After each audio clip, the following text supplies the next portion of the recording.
Are you self-employed? Don't think you need business insurance? Think again. Business insurance from Zensurance is a no-brainer for every business owner because it provides peace of mind. A lot can go wrong. A fire, stolen equipment, or an unhappy customer suing you. That's why you need insurance. Don't let the "I'm too small for this" mindset hold you back from protecting yourself. Zensurance provides customized business insurance policies starting at just $19 per month. Visit Zensurance.com today and buy your policy online in just a few minutes. Zensurance, mind your business. Frequency Podcast Network. Stories that matter, podcasts that resonate. The most recent data indicates that 6.5 million Canadians don't have a family doctor. I would guess that many of you know that firsthand. Even among those who are lucky enough to have one, appointments for all but the most urgent matters can often be tough to come by. Now, there are alternatives. We've reported before on nurse practitioner clinics, where those of us who have the money to spare can get access to nurses who can diagnose and prescribe medication. For those of us without that money, there are walk-in clinics, which are few and far between and crowded. And there's the emergency room, which is always crowded, and these days may sometimes be closed. There is one other option, though, that some provinces have been using to attempt to ease the burden on the healthcare system: giving pharmacists the ability to prescribe some medications for minor ailments. It's currently happening in Ontario, BC, Saskatchewan, Nova Scotia, and Newfoundland. And it's an interesting idea. But of course, it's raised a lot of questions on everything from training to privacy to conflicts of interest to, well, what happens if that minor ailment is major? So how does it work? And is the cost worth the benefit for a system coming apart at the seams? I'm Jordan Heath Rawlings. This is The Big Story. Natalie Mehra is the Executive Director of the Ontario Health Coalition, Ontario, of course, being one of a few provinces that now allows pharmacists to prescribe medications for some minor ailments. Hello, Natalie. Hello. Thanks for finding time for us. Oh, thank you for having me. Now, I know that this can vary from province to province, but just give us a sense here when we're talking about pharmacists prescribing. What kind of issues are they prescribing for? Yeah, so it's common ailments. I wouldn't necessarily say minor, because some can be quite serious, and some, if misdiagnosed, can be very serious indeed. And the consequences of getting it wrong, even if not misdiagnosed necessarily, also can be quite serious. But for example, we would be talking about prescriptions for acid reflux or acne, hemorrhoids, menstrual cramps, nausea and vomiting in pregnancy, oral thrush, yeast infections, urinary tract infections, sprains and strains, pink eye, parasitic worms, things like that. And this is an expanding list. So in Ontario, for example, they expanded the role of pharmacists in 2023 and then expanded it again to 14 more common ailments in 2024. But again, I just want to clarify, I don't think they're necessarily minor ailments. They're common ailments. I was going to say, when you read that list, I was like, some of those sound pretty bad. Well, yeah, we have, I'm not a physician, and so I want to qualify what I'm saying by this. But in speaking with the physicians on my board, for example, and others, there are issues around if you, for example, talk about very bad period cramps.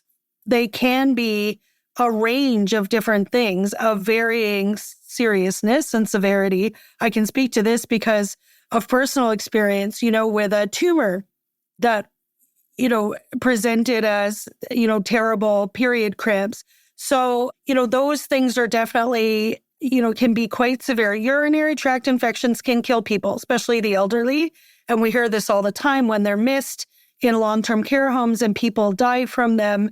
They're quite a serious thing. Some of the other common ailments that they have listed in the expansion of scope for pharmacists are things that are, minor, not necessarily easy to diagnose, and some are definitely more serious. So from the perspective of the province, I guess of Ontario, but also probably it's the same problem elsewhere that have done this, why make this move? What's the purpose here? Well, I think what's happening is that the pharmacy chains are lobbying for it because it's money for them. I think that's where it's coming from. The pharmacists, the professionals, their unions have not been lobbying for it. There is no question that obviously if you have pharmacists able to do more of the job of family doctors in local pharmacies, in the context of severe shortages of family docs, you would expand access to primary care. That's what we call family doctors, nurse practitioners, family health teams, or community health centers or the like across the provinces. It's the front door of medicine. The policy justification might be to expand access to primary care. However, the question is it appropriate? Is it safe? Are there other risks or negative effects of doing it? That makes sense. And we're going to get into the possible problems, but also what other solutions might be out there. So I guess my question, just to set the table for that, is in Ontario at least, do we know what that looks like? Like, can I walk up to the pharmacy with a minor ailment and say, I need somebody to diagnose this? Do I need to use my own pharmacy? Do I need to book an appointment? Like, how exactly does this work? Or is there not really much governing it? Yeah, so you can walk into a pharmacy or call and make an appointment and do this. It's not like having a family doctor in the way that people were used to, or a nurse practitioner or a family health team. So that, you can do it for the participating pharmacies. I don't quite know how they're dealing with walk-ins, but you definitely can phone and make an appointment, and they will have a system for dealing with walk-ins. Let's talk about first the issues that you raised. Why are some people concerned with pharmacists prescribing for these ailments? You already mentioned that some of them can be quite serious, but beyond that, what are the worries here? Well, I think it sort of goes into a few different categories. For really quality primary care, and again, I'm going to say that's the front door of medicine. That's access to your family doc, your nurse practitioner team, whether it's a community health center, Aboriginal health center, or family health team, or the like.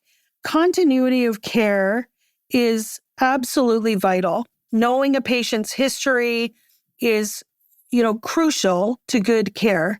And so with the idea that you could sort of go to any pharmacy and pharmacists could do this without knowing the patient's full history, without necessarily having the time to take the patient's full history and their family history and so on, that raises pretty critical questions around quality of care. The physicians have raised a bunch of issues around quality and safety as well, about pharmacist training. And, their claim that pharmacists are not adequately trained to do this.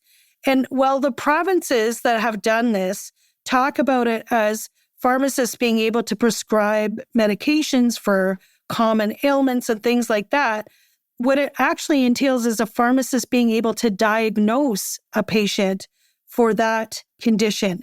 And that's a much more serious thing. People go to medical school for years, do an internship and a residency to be able to actually diagnose patients. Physicians are set up to do it with offices where they can do the appropriate physical screening, lay hands on the patient. That's the term for doctors and nurse practitioners. A pharmacist would not necessarily be able to lay hands on the patient and do the same kind of physical checks. And so the question, I think, in all of our minds is one around quality, misdiagnosis, not having the patient's history and continuity of care to ensure that it is safe, appropriate, and that the diagnoses are accurate. And that's the big one. But there are other issues as well. Yeah, I wanted to ask you, because you mentioned it earlier, that this is something pharmacies have been lobbying for. Why are they lobbying for it, and what role does that play? Well, across Canada, we've seen a sort of consolidation of chain-owned pharmacies. So in many of our communities, there used to be little independent pharmacies and so on. And now we've seen this explosive growth of companies like Shoppers Drug Mart or Rexall. And these are chain-owned pharmacies. And Shoppers in particular is moving into healthcare in a huge way. They've invested in a virtual care company, Maple, here in Ontario, and other forms of private healthcare.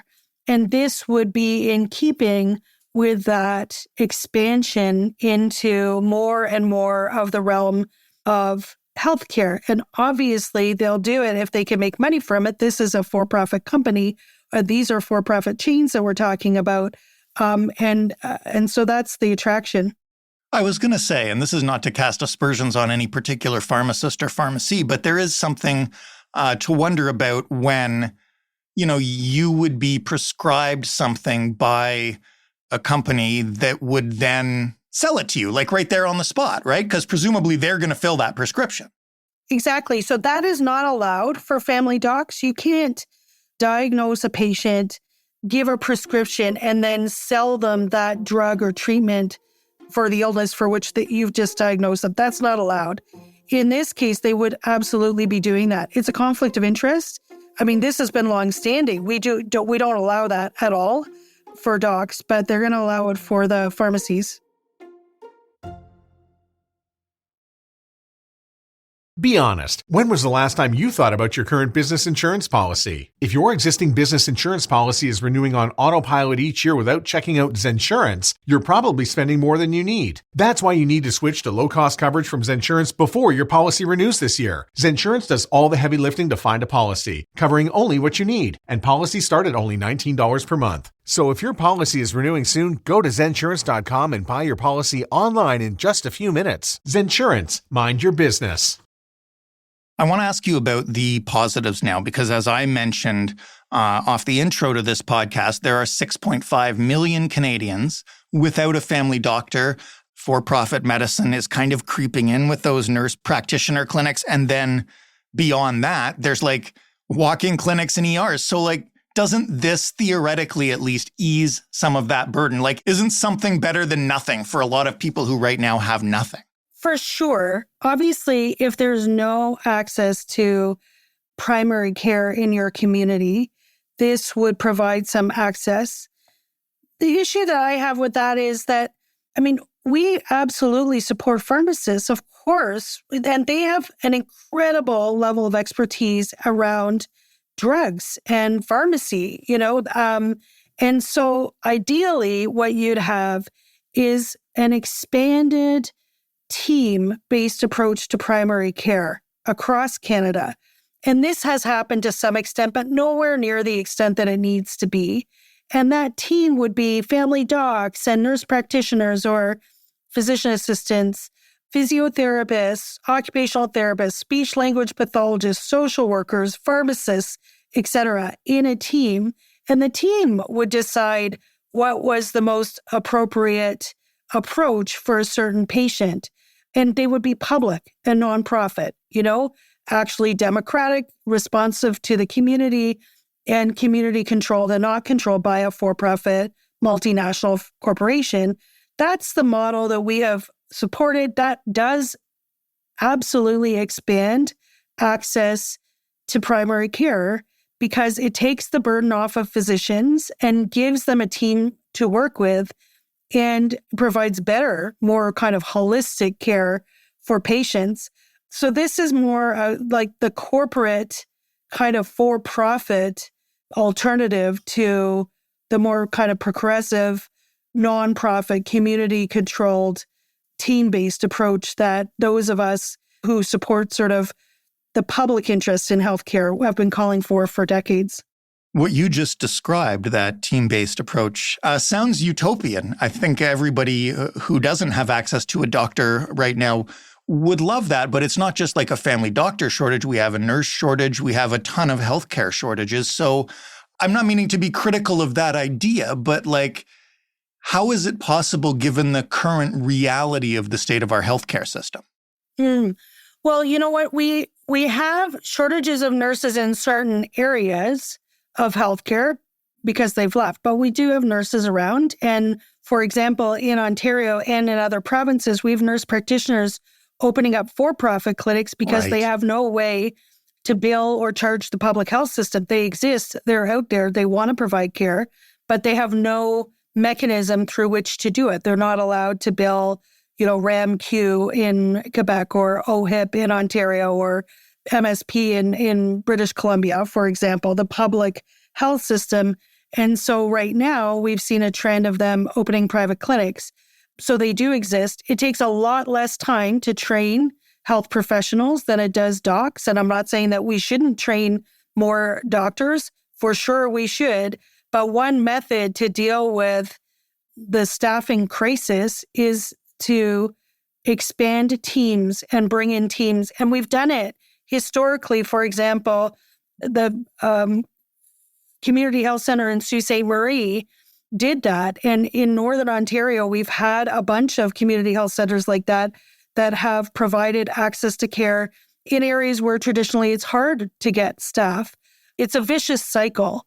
So if you have a town, for example, I'm going to say Blind River on the north shore of Lake Huron, it's in Northern Ontario, and you have no docs left in that town, but there's 3,600 people in the town alone, right? Not including the surrounding areas. To attract a doctor alone to come and move their family and provide a practice there means that they have to somehow provide care for 3,000, 4,000 people. That's not possible.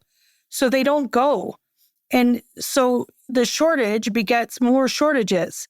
To break that cycle, you're going to need a team to do it. And the pharmacies, even though you could expand their scope of practice, regardless of the safety issues and quality issues and so on that I just raised, there's still only a tiny portion of the solution, if you call it a solution, because they can only do a very narrow range of things.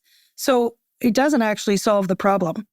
In Ontario, if not in other provinces, because they all introduced this at varying times, in Ontario, it's been more than a year since pharmacists started prescribing. You mentioned they expanded the program and the list of things they can prescribe for.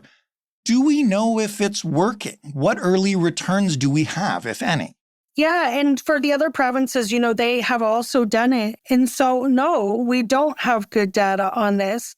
And at the very least, if we're going to do this, there may be some data, by the way, available that is not available to the public, like hasn't been publicly disclosed.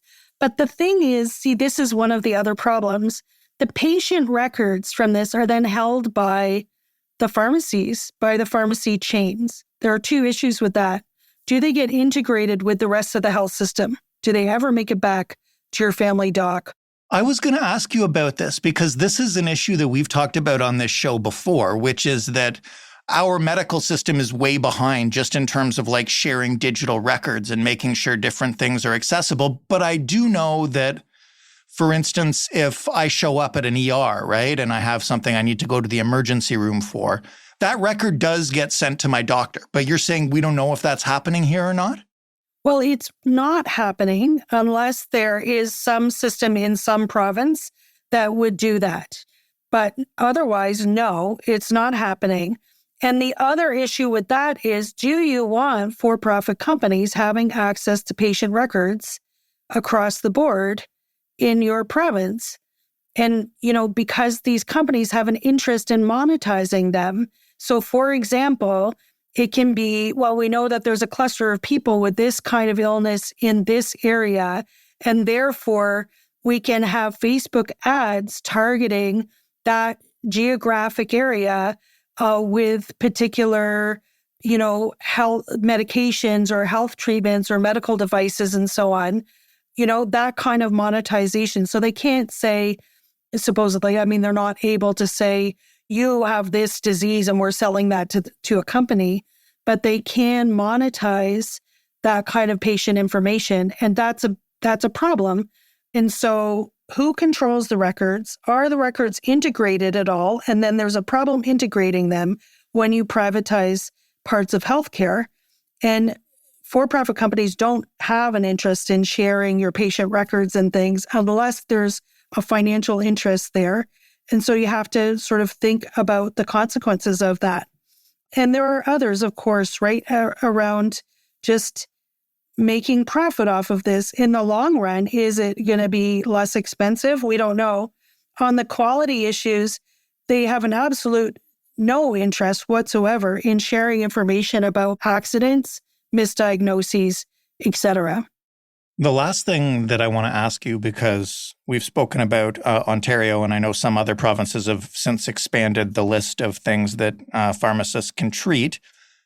Do you see this program continuing to expand? And I'm not asking you whether or not you think it should, because I think we've covered that. But where do you see this program in 2 or 3 years if you put your most realistic hat on? Yeah, and I think they are going to continue to expand. And I think we really need to think about better options for primary care that use the team, including pharmacists, vitally. This isn't really about pharmacists. This is really about the corporate owners of the companies, right? And so the drive from them to expand their market share and thus their profit taking is very serious. I've not seen this. I've done this now for 27 years. And I've not really seen this kind of level of takeover of previously, public nonprofit or individual pharmacists, individual physician-owned healthcare. So you might technically call it for profit, but they are not owned by companies. These are, normal physicians would have been in group practices or their own single practices. I've not seen this before. And I think it's a very, very serious policy shift. I'm glad you're doing this podcast because once you privatize the ownership of primary care, everything about the practice of medicine changes fundamentally. I think Americans know that, but Canadians I don't think generally understand how much it contorts the practice of medicine. Natalie, thank you so much for this. Oh, thank you for doing it. Natalie Mehra, Executive Director of the Ontario Health Coalition. That was The Big Story. For more from us, you can head to thebigstorypodcast.ca. You can send feedback to hello@thebigstorypodcast.ca or leave a voicemail by calling 416-935-5935. The Big Story is available in your favorite podcast player, and it's on your smart speaker if you ask it to play The Big Story podcast. Thanks for listening. I'm Jordan Heath Rawlings. We'll talk tomorrow. Are you self-employed? Don't think you need business insurance? Think again. Business insurance from Zensurance is a no-brainer for every business owner because it provides peace of mind. A lot can go wrong. A fire, stolen equipment, or an unhappy customer suing you. That's why you need insurance. Don't let the "I'm too small for this" mindset hold you back from protecting yourself. Zensurance provides customized business insurance policies starting at just $19 per month. Visit Zensurance.com today and buy your policy online in just a few minutes. Zensurance, mind your business.